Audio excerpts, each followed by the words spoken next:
Hey, what's up, lightboltjoe here. Today we're going to discuss the 2022 Disney Channel original movie, which premiered on Disney Plus.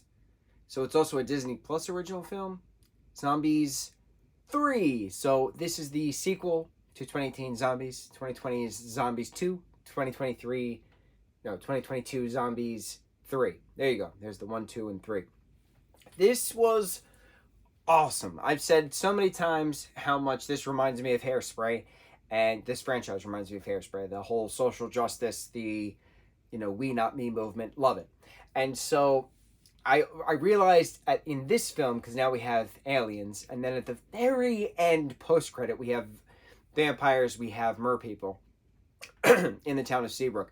It's very much Hairspray meets Monster High. That's the best way to describe this. And it's so wonderful, and I absolutely love this franchise. I have to get some figures. I need figures to prop up for Halloween. I gotta scour the internet, see Hasbro versus Mattel, see who has what and from what year. The first one came out 5 years ago. I am super late to this party. It happens. We've learned. Meg Donnelly and Milo Manheim being back as Addison and Zed Necropodopoulos. I think that's how you say his last name. It's just wonderful. And we get more backstory. There's this pod that crashed in Seabrook decades ago. And it was this alien scout on a mission to find this utopia where these aliens could relocate because their home planet was destroyed from a global crisis within using the resources and not taking care of it and wanting harmony, so nobody spoke up. So it was this whole beautiful political standpoint in regards to global warming and how you have to stand up, you have to make waves, you have to throw a rock into some puddles, into some ponds, and create some tsunamis. You can't sit down in a lawn chair and watch idly. You got to start the wave. You got to start it.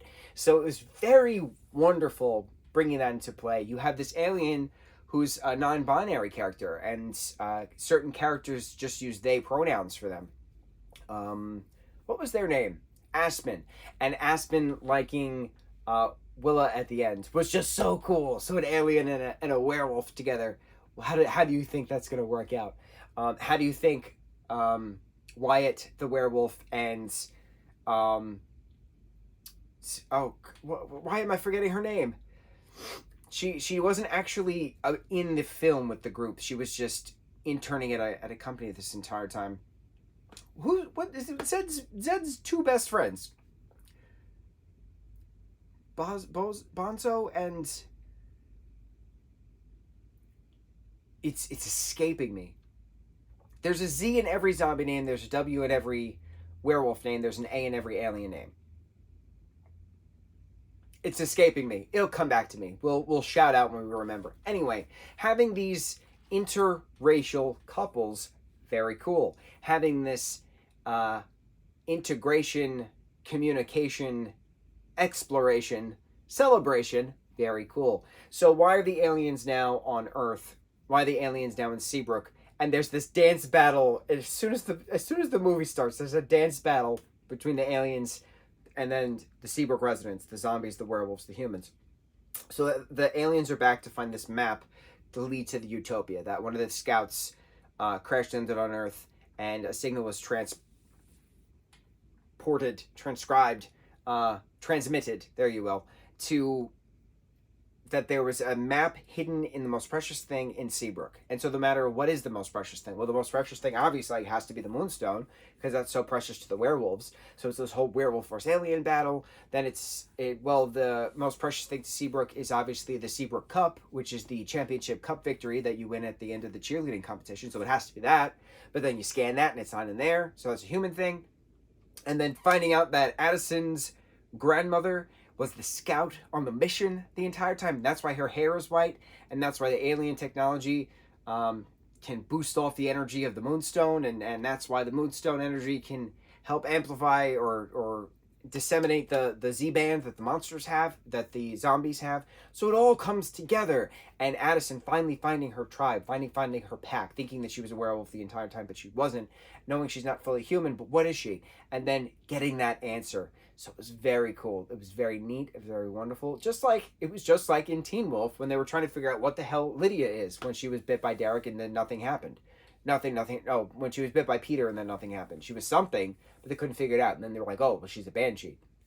It was cool. It was cool finding it out.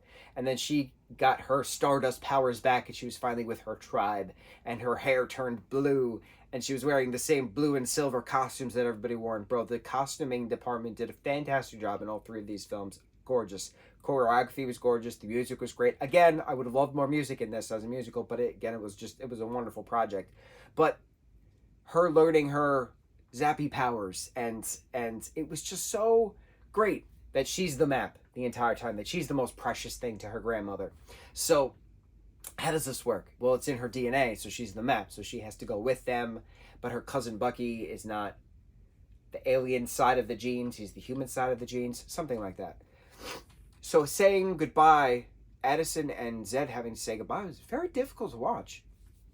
I got choked up. I'm not gonna lie, I got choked up. I was like, bro, like, this was leading to a departure, but I didn't expect it to be a true departure, like, so soon. It was very difficult to watch. You grow with these characters, you're enamored with the character development and how Zed was so exceptional, and Addison was helping him the entire time as well, and just things, right? It was very emotional. I got choked up. So realizing that Utopia was actually Seabrook, because it was a perfect disharmony. This duality of love versus conflict, that you can overcome the conflict with love. So it was this balance that was created, the yin to the yang within Seabrook, and that's what the Utopia actually is.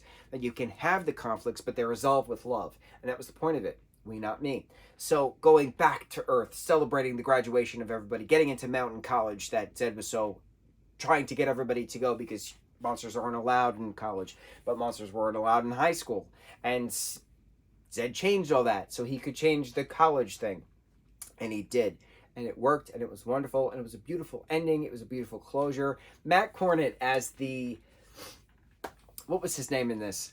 I don't remember his name in this, but he was a great alien.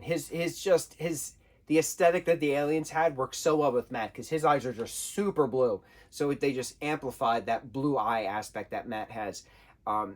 Going in with the blue hair and the blue clothes and the silver and stuff, that the one long sleeve, the one short sleeve that the zombies have, the aliens had that as well. I thought that was pretty neat. I love everybody has their own colors. Zombies are very maroon and green. Seabrook's cheerleading squad, Seabrook's colors in general are green and pink. The werewolves are very orange and / or purple, very purple and browns.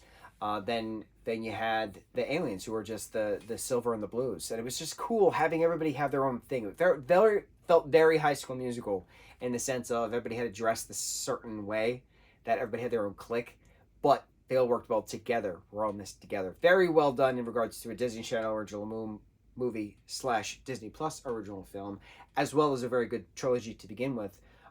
Very well done. I just should not have taken me 5 years to watch this. The first one came out in 2018.